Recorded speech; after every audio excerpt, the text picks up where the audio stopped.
Pour moi, ils se sont trompés lourdement. Dès l'accession au pouvoir, l'Union européenne, Sénégal, c'est quels sont les problèmes, surtout dans le monde rural. Parce que nous avons un peu de problème. Quelles sont les urgences? Préparer l'hivernage. C'était la priorité. Maintenant, tu ne fais que constater les dégâts. Et c'est malheureux. Mais il ne peut prévoir. Ah si. Tu as des météorologues, tu as des hydrauliciens, tu as des spécialistes en tout, tu as une administration locale. Soit demain, tu as au moins une idée de ce qui peut se passer.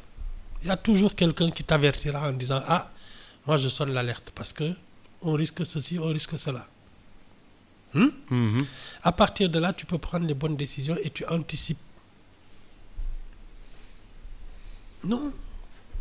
Moi, je trouve qu'ils ont été légers parce que alors que les Sénégalais s'apprêtent à préparer un hivernage, une campagne agricole, mais moi je trouve que non, c'était pas une bonne idée. Il fallait commencer par les problèmes des Sénégalais. Non, ouais. Tu sais, la diplomatie pouvait régler plein de choses. Parce que nous, de toute façon, il n'y avait aucune urgence. Nous n'étions aucun dans la sous-région. L'urgence, c'était de s'occuper, et ça, tout le monde le sait, tout le monde peut le comprendre. Nous venons d'arriver, nous voulons faire l'état des lieux de ce pays. Ce n'est pas juste les audits accueillis. D'abord sur place. L'état physique. L'état physique. Et puis, aller sur le terrain. D'abord, les Sénégalais t'ont élu à 54% du premier coup. Boups, ça méritait un tour du Sénégal pour dire au moins merci. Ah, mais il y a trop d'urgence. Non. Il y a trop d'urgence. Non, parce que faire le tour du Sénégal en disant merci, c'est aussi s'enquérir de la situation de tous les Sénégalais. C'est un problème. Qu'est-ce que je peux faire pour vous en urgence? Qu'est-ce qui ne peut pas attendre? Ça, c'est la première chose à faire. Non, ils se sont trompés, c'est tout. Maintenant, ils rattrapent une faute, mais moi je trouve que c'est une faute. Mais creux du fleuve. Et je te dis, Boups, oui. Les erreurs en politique se payent cash. Ça, ils ne peuvent pas en sortir indemnes au plan de l'électorat. C'est moi qui te le dis. Il y a des gens qui ne leur pardonneront pas ça. Mais Ibou, creux du fleuve. Oui. Non. Et puis, pour te dire à quel point ils ont pris l'affaire à la légère. C'est un ministre qui nawetu Macky Sall la. Pour te dire la légèreté avec laquelle ils ont traité cette affaire. C'est maintenant qu'ils se rendent compte que c'est grave. Nawetu Macky Sall la. Inondation. Non, c'est lors des inondations à Touba. C'est ça. Nawet bi du suñu nawet. Nawetu Macky Sall, ils n'ont qu'à continuer. Ñom nawetu dewen bi lañu mom. Waaw, nañ continuer dina li nawetu Macky Sall, donc ça ne les concerne pas. Non mais on a viré Macky Sall pour tu as vu l'énormité de cette déclaration? Nawetu Macky Sall. Mais ils doivent croiser les bras cette année.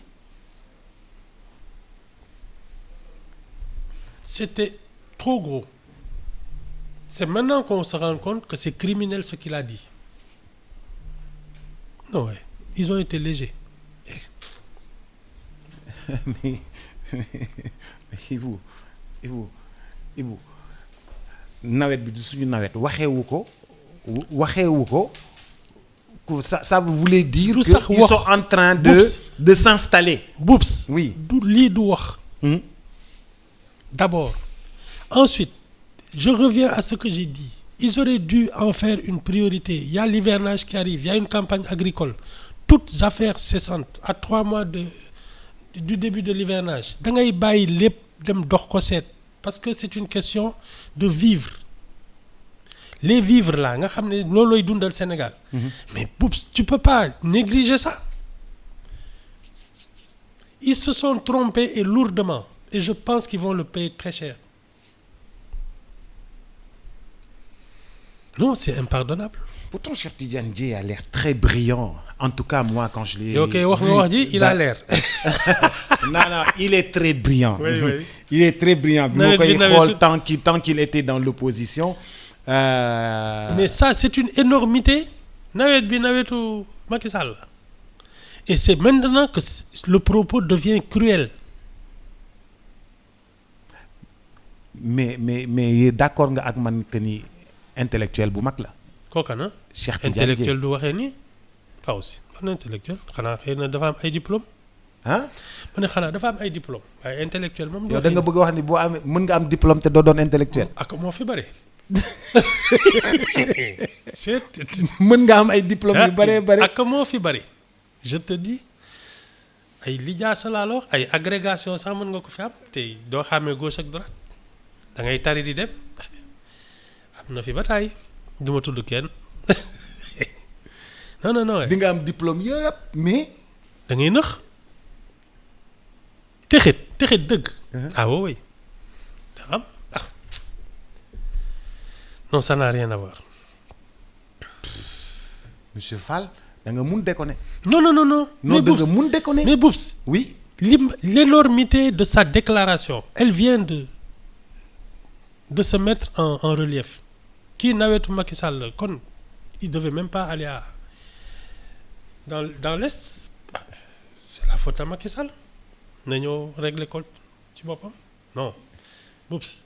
Ce qu'ils auraient dû faire dès leur arrivée au pouvoir c'est faire le tour du pays prendre le pouls quelles sont les urgences. mais Ibou lan moo tax météorologue yi binduñu avisé wuñu avertir wuñu. Je pense avoir lu quelque part que l'alerte a été donnée depuis 3 mois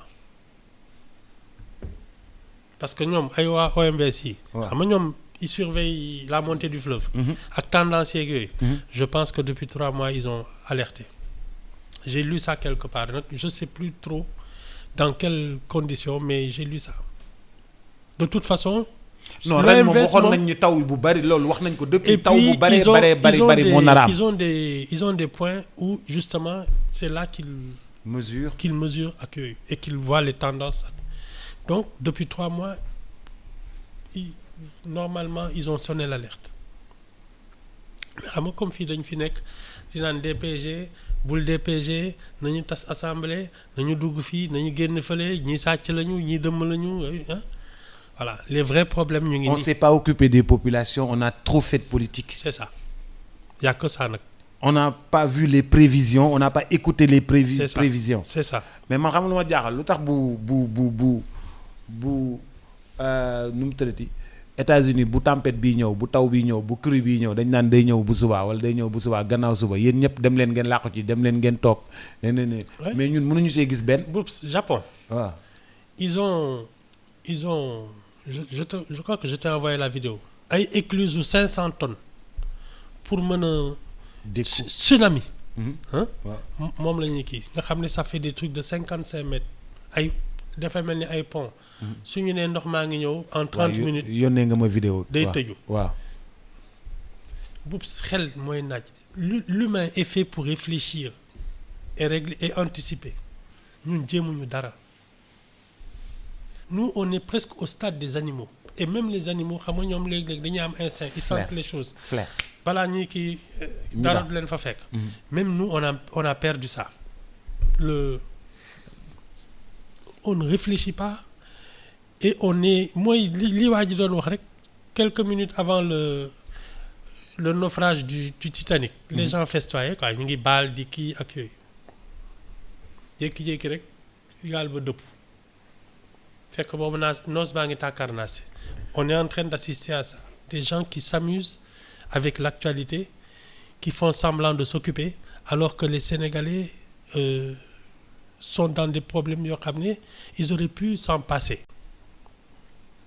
Ñun nos gens là ils n'anticipent rien ils viennent toujours en catastrophe. Non, c'est comme le set setal fexeel ba dëkk bi bañ tilim mais tu vas pas tous les mois jël sa balai di wër Sénégal. Ah mais Ibou tam loolu tam baax na tamit garaawul. Ibou tamit loolu tam baax na mais yow tu es chargé de l'ordre. et de la mais santé sénégalais yi publique. xam nga tamit kenn Donc, mënu leen tu- wax bu leen tilimal sénégalais yi Soo leen- spécialité mooy tilimal. Boubs soo leen ko mënul wax. c'est que tu ne peux pas gouverner. Si tu ne peux pas dire aux gens fii waru leen fi tilimal te fi bu fi kenn tilimal c'est que tu ne peux pas gouverner parce que looloo la fi bàyyi mais bàyyi nit ñi di mais tilimal bi ñu dalee ab président ba léegi amuñu benn président bu mës a wax nit amul benn président bu mës a wax nit fii bu leen fi kii de ah yow fii li bu tax leen fi tilimal de li tax- fii moom ñun tilimal rek lañ man li tax ñu mere ñi doon mere Senghor ak yooyu. Attends, tu crois que je sais pas si tu te souviens à l'époque temps au soir d'époque yooyu. Ah boobu Dakar était propre.